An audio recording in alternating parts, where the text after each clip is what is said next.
Income tax act 1961 অনুযায়ী 272A1D penalty section পড়ে।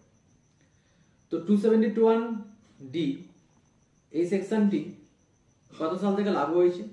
Assessment ইয়ার 2017-18 সাল থেকে। তো 272A1Dটা কি?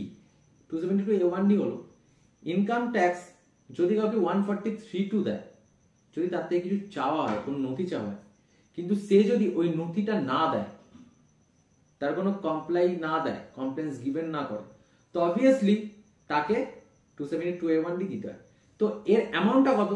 যতদিন ওনাকে দেওয়া হবে নথি, যতদিনও নথি চাওয়া হবে, যতদিন 142(1) পাঠানো হবে, ততদিন, যতদিন উনি দেয়নি ততদিন পার ডেট অনুযায়ী 10,000 টাকা করে কাটা।